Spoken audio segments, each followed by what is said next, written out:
What's up, tribe? How you guys doing? This is your review of 20 season 1 episode 8. We are at the end. Y'all are killing me. Lena Waithe, Issa Rae, y'all kill me with these short ass seasons. You get me hooked in, you reel me in, and then nothing. And now because of Rona, who knows how long it's gonna be before we get season 2. Come on. Anyway, episode starts off. Oh yeah, go ahead and hit that subscribe button right now.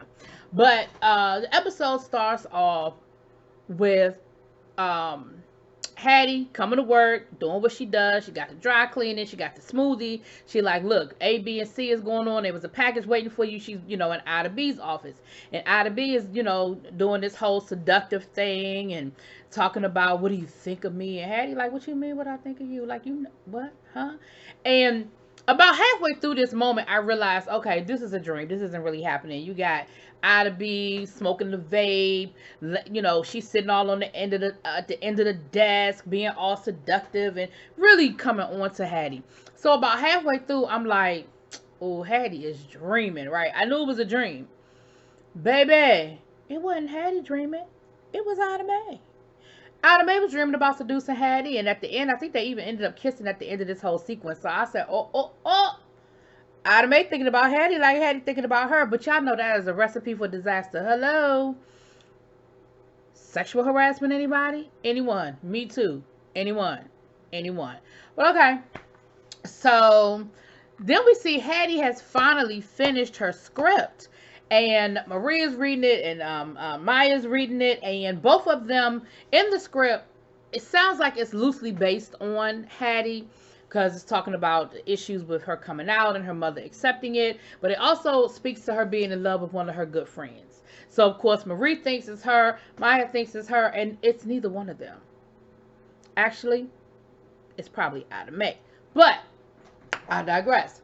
So, of course, Hattie is like, I'm going to need both of y'all to stop tripping because I'm not thinking about neither one of y'all. She ends up going to work that day, and come to find out there's a casting call for a role on the show, on Ida Mae's show.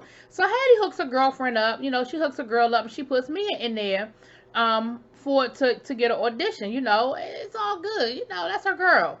Ain't nothing wrong with that. I do the same thing. So Nia.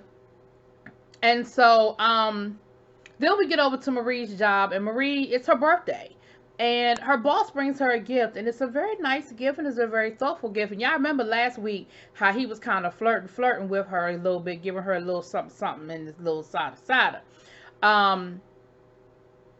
Which I know Marie is kind of like, So then we see Hattie working with Mia on her audition, and honey, she's got it nailed. She's got the dialogue, she done memorized it, she knows it, she's ready. And while they're practicing, she gets a phone call from her dad, and he's Caribbean. I don't know accents. One of y'all probably caught it, but it's Caribbean accent. And Hattie even has a moment because she sees how cool her dad is, and you can tell that they all know each other because she speaks to him and he speaks back to her, and he's like, I'm so proud of you ladies, y'all are doing it, y'all are doing it. You can see he's a doctor. He he had on his white coat, and he's in a office setting or what have you. And so hold on.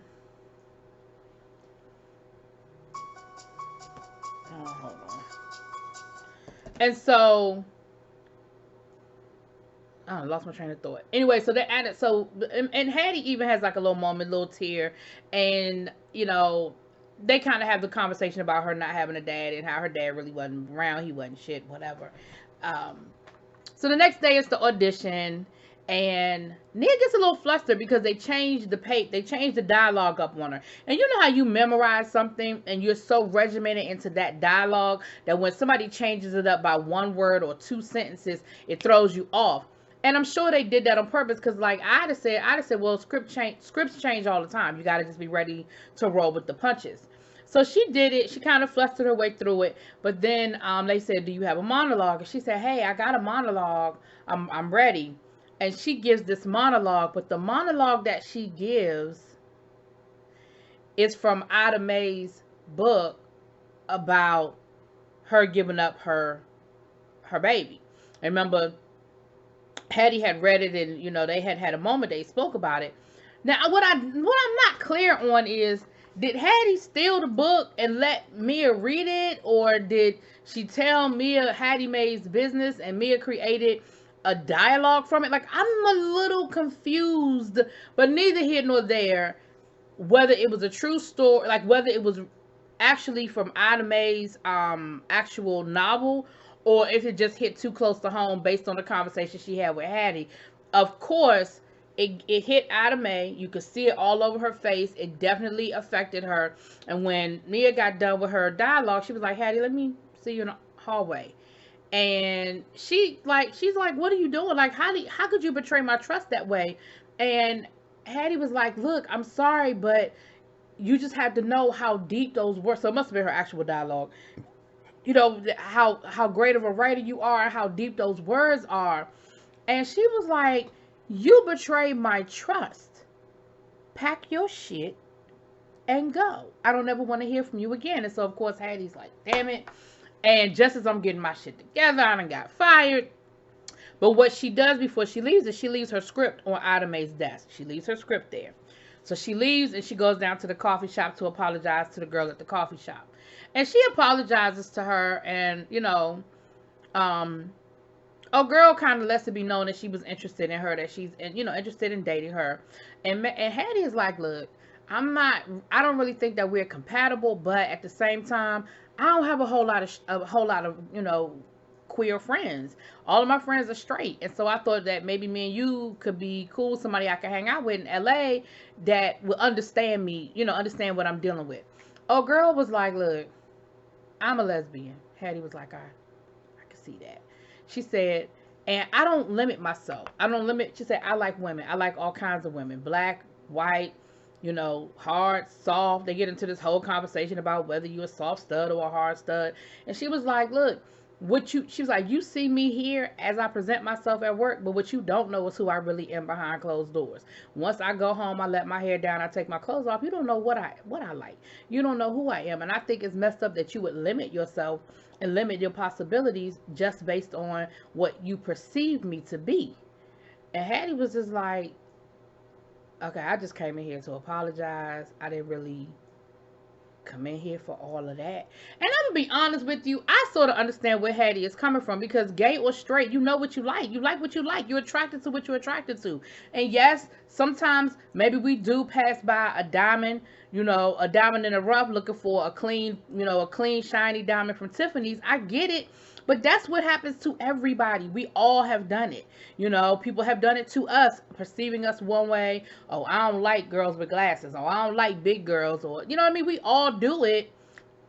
And we might really be passing by somebody, a great person. So I kind of understood what she was saying to Hattie, but I don't necessarily think Hattie was wrong in saying, look, I don't think we're compatible. Like, I don't think Hattie was wrong. But anyway.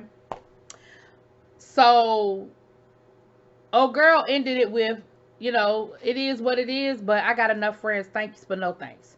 So that kind of didn't go nowhere, And I guess Hattie was doing that because, that's the Starbucks that's near the job, and she done got fired. She ain't gonna be by the job anymore. So I guess that was her way of sort of like, basically saying, look, let's, okay. So anyway. It's Marie's birthday, honey, and they are having this nice, beautiful event. Marie looks really cute. Her hair's all curly. Got her makeup did up, and we meet her boyfriend's parents, right? Listen, Vanessa Williams and Rick Fox, y'all gonna stop playing with me. They are hilarious to me, and you know what? It is great how people can be married and still be as cool as they are. They played her parents, and y'all know they used to be married and they divorced, but they have always, or at least on the outside, have always gotten along. Because at one point, he was even, after they got divorced, he was even living with her, and I want to say her new husband, but don't quote me on the new husband part, but living with her, because when they were doing Ugly Betty, and remember he was on Ugly Betty for a while, so he was flying back and forth from LA to New York, I guess, where they were filming it. And he would actually stay with her while they were filming. It was crazy. Anyway, so You can definitely tell that he comes from money.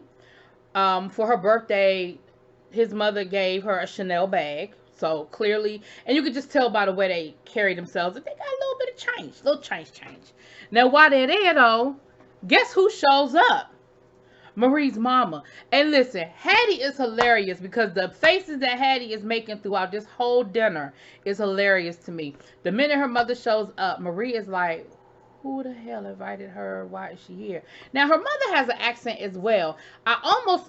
At first I thought it was French, then I thought it was a little British. I'm not quite sure, but it's an accent from somewhere. And it is clear that her and her mom do not have a great relationship, and that her mom is even a little like what's the word I'm looking for? Like she was flirting with the father and all kinds of stuff, just like inappropriate. So they didn't even have a table for her at the dinner because they didn't invite her, and they were trying to figure out, well, how the hell does she even know about the dinner? Now I kind of think low key Hattie invited her because of because of the face she made when the mama showed up, but don't quote me on that because that never actually came out. So they get to the time when it get to the toasting part. So Vanessa Williams gets up and she gives a toast about how from the time he introduced us to you, I knew you were the one, and da da da da da. Hattie gets up and gives this whole toast, and in the toast she lets her know, I lost my job, so I'm gonna be sleeping on your couch a little bit longer. I was like, Hattie, that was not the appropriate time or place, but I figured she probably figured that was the best time so that she wouldn't get cussed out. Nia got the job. She did get the job, so I can appreciate that Ida saw past the mess and realized that she was talented, so she did get the job. Good. And then Marie's mom gets up to give a toast, and she says, look, I'm sure y'all have noticed that there was not a seat here for me when I showed up, and that's because I wasn't invited. And at first I was thinking, oh, this is about to turn into a real shit show. But then she goes on to say how her and Marie have never had the best relationship. I wasn't a good mother. She said, they lie to you and tell you that you're going to figure it out, that all women are maternal and all women will be great mothers. She said, and that's not true because I wasn't. She said, but I want to say, and let me just sidebar for a second. I really appreciated that because that is the reality of it. Whenever I tell people I never wanted children and I never really thought I'd be a great mother, people always want to counteract me and tell me why I would be a great mother. And, well, you'll figure it out. I just always felt like a child deserved better than you'll figure it out. And I know that kids don't come with an instruction manual. That's not what I'm saying. But I think you know yourself. Anyway, I'm going off on my own personal tangent. But I'm just saying, I just think that, people need to get away from that mindset that it's all maternal and all women were born to be mothers. Like, we weren't. Anyway, moving on. That's me. That's my personal shit. Let me move on. So anyway, but she did bring it back around, and she went on to say how she did. I'm sorry. I just caught something that I forgot. But she did bring it back around, and she went on to say how, Marie's the best thing that I ever did, and I love her so much, and happy birthday. But while she doing this, why Marie done peeped that her mama done stole her Chanel bag, right? Why her mama got the Chanel bag that the mother-in-law just gave her? About to be mother. Anyway.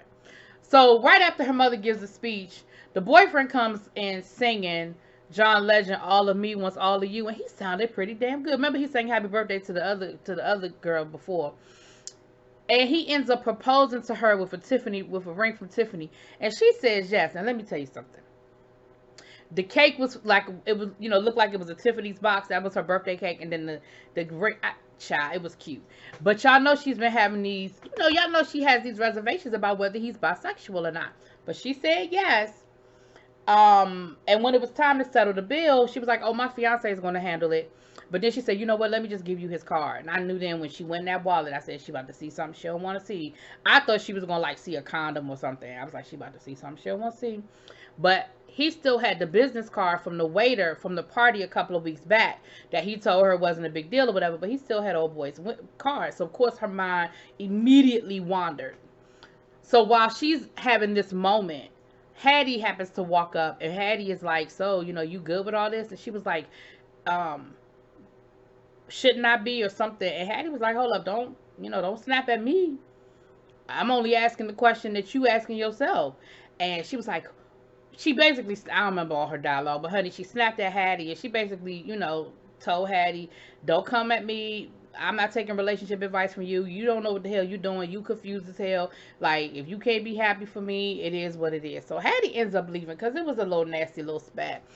Y'all know they argue all the time, but this one was a little nasty. It had a little extra oomph on it. So Hattie ends up leaving, and she's going. As she's walking up to the house, she says she sees somebody, and she was like, "What are you doing here?" And it was Ida B sitting on the steps, waiting for her. Looked like she had been crying. Now I don't know what was in that